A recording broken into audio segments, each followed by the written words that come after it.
उस दिन रात में लगभग 12 बजे फ़ोन की घंटी बजी तो नींद में हड़बड़ाकर मैंने फ़ोन उठाया था और फिर लड़खड़ाते शब्दों में हेलो कहा तो दूसरी ओर से मेरे दामाद अजय की चिढ़ परिचित आवाज़ मुझे सुनाई दी।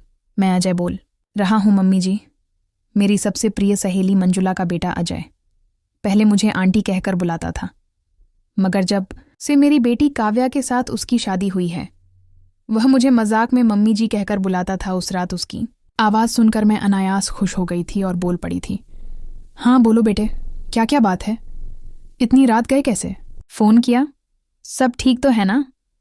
हाँ हाँ सब ठीक है मम्मी जी, पर आपको एक सरप्राइज़ दे रहा हूँ। काव्या और मम्मी कल राजधानी एक्सप्रेस से दिल्ली आपके पास पहुँच रहे हैं। अरे वाह, क्या दिल खुश करने वाली खबर सुनाई है। और तुम क्यों नहीं आ रहे हो उनके साथ?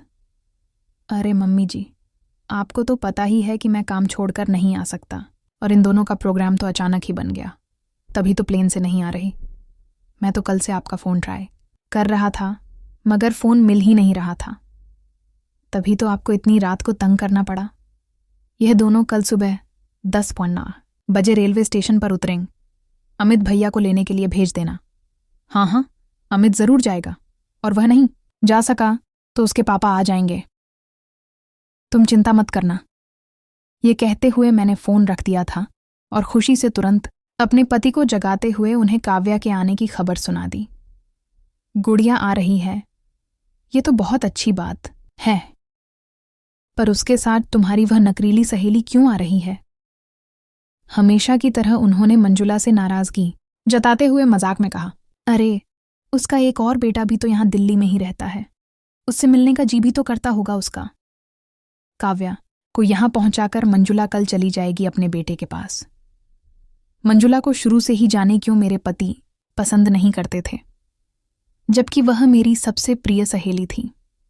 स्कूल और कॉलेज से ही हमारी गहरी दोस्ती थी। कॉलेज में मंजुला को मेरी ही कक्षा में एक लड़के रवि से प्यार हो गया था। उन दोनों के प्यार में मैंने किसी नाटक के सूत्रधार सी भूमिका निभाई थी। मुझे कभी रवि की चिट्ठी मंजुला को पहुंचानी होती तो कभी मंजुला की चिट्ठी रवि को। मंजुला अपने प्यार की बातें मुझे सुनाती रहती थी। खूबसूरत और तेज दिमाग की मंजुला अमीर बाप की इकलौती बेटी होने के बावजूद मेरी जैसी सामान्य मध्यम वर्गीय परिवार की लड़की से दोस्ती कैसे रखती है, यह उन दिनों कॉलेज में हर किसी के मन में सवाल था। शायद दोस्ती में जहां तन मन मिल जाते हैं वहां कोई कुछ कर नहीं सकता। मंजुला का रवि से प्यार हो जाने के बाद यह दोस्ती और भी पक्की हो गई थी। रवि के पिता बहुत बड़े उद्योगपति थे। साइंस में एंटर करने के बाद रवि इंजीनियरिंग की पढ़ाई करने मुंबई चला गया, मगर मंजुला को वह भूला नहीं था। आखिर कॉलेज की पढ़ाई पूरी करते करते ही मंजुला और रवि का प्रेम विवाह हम सब सहपाठियों के लिए एक यादगार बनकर रह गया था। मंजुला की शादी के साल भर बाद ही मेरी भी शादी हो गई, और मैं यह जानकर बेहद खुश थी कि शादी के बाद मैं भी मंजुला की तरह ही मुंबई में रहने जा रही थी। जब तक रहे दोनों अक्सर मिलते रहते थे, मगर मंजुला और रवि की रही सही ठाट बाट से मेरे पति कभी एडजस्ट नहीं हो सके थे। इसी से जब भी मंजुला से मिलने की बात होती तो वह अक्सर टाल देते। मेरे पहले बेटे अमित के जन्म के बाद मेरे पति ने पहली नौकरी छोड़कर दूसरी ज्वाइन की तो हम दिल्ली आ गए। यहाँ आने के 3 साल बाद काव्या का जन्म हुआ, और फिर घर गृहस्थी के चक्कर में मैं पूरी तरह फंस गई। मंजुला से मेरी निकटता धीरे धीरे कम होती गई थी। फिर इसी बीच मंजुला भी 2 बच्चों की मां बन गई थी और दोनों बाहर लड़के हुए थे। ये सब खबरें तो मुझे मिलती ही रही थीं, मगर अब हमारी दोस्ती दिवाली, न्यू ईयर या बच्चों के जन्मदिन पर बधाई भेजने तक ही सिमट कर रह गई थी। काव्या को मुंबई के कॉलेज में MBA में एडमिशन मिल गया था, और वहीं उसकी मुलाकात अजय से हो गई। पहले मुलाकात हुई, फिर दोस्ती हुई, फिर ठीक मंजुला और रवि की तरह ही काव्या और अजय का भी प्यार परवान चढ़ चुका था। मुझे धुंधली सी याद आज भी है, जब शादी तय करने की बारी आई थी तो सबसे पहले मंजुला ने ही शादी का विरोध किया था। कुछ अजीब से अंदाज में उसने कहा था, शादी के बारे में हम 2 साल बाद सोचेंगे। मैं तो उसके मुंह से यह सुनकर हैरान रह गई थी। मंजुला के बात करने के तरीके को देखकर गुस्से में ही मैंने झट से कहा था, तूने भी तो लव मैरिज की थी, तो आज अपने बच्चों को क्यों मना कर रही है? इस पर बड़े ही शांत स्वर में मंजुला बोली थी।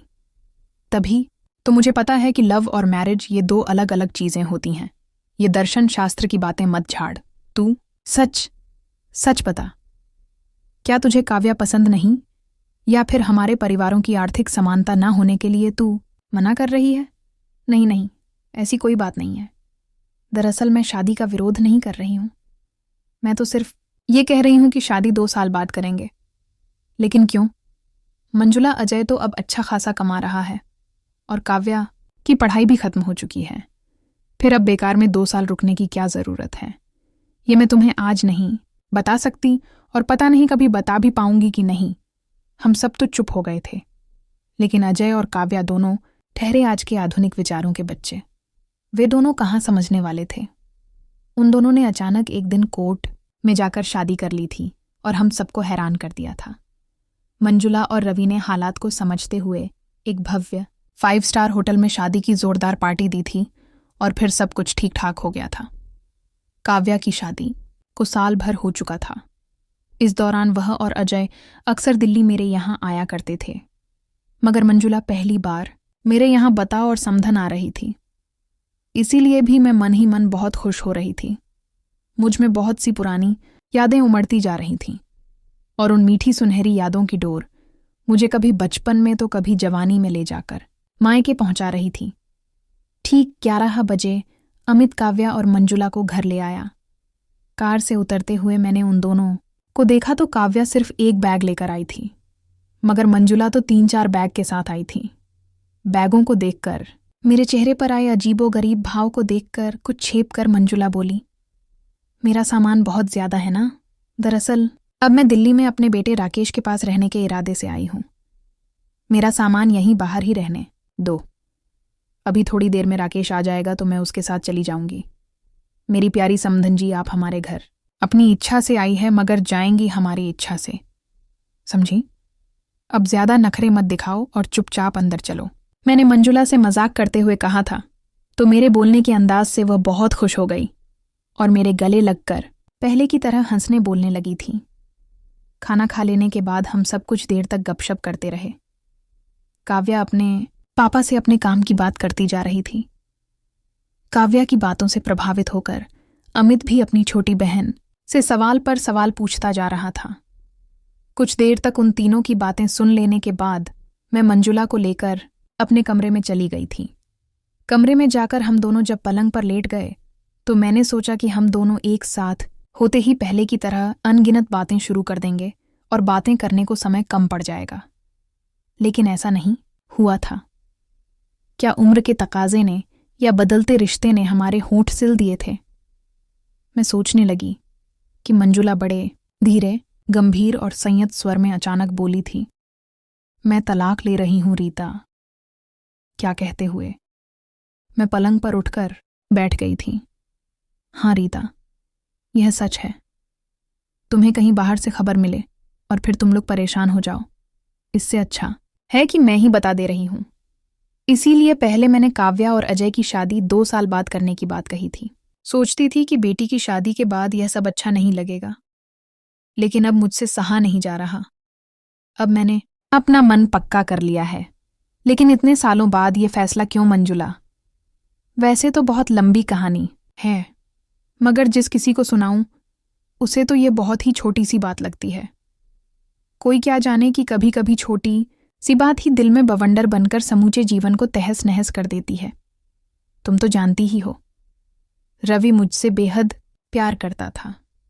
प्यार तो वह शायद आज भी बहुत करता है, लेकिन शादी के बाद ही मैंने उसके प्यार में बहुत बड़ा अंतर पाया है। शादी के पहले मुझे यह तो पता था कि हमारे यहाँ शादी सिर्फ पति से ही नहीं, उसके पूरे परिवार से होती है।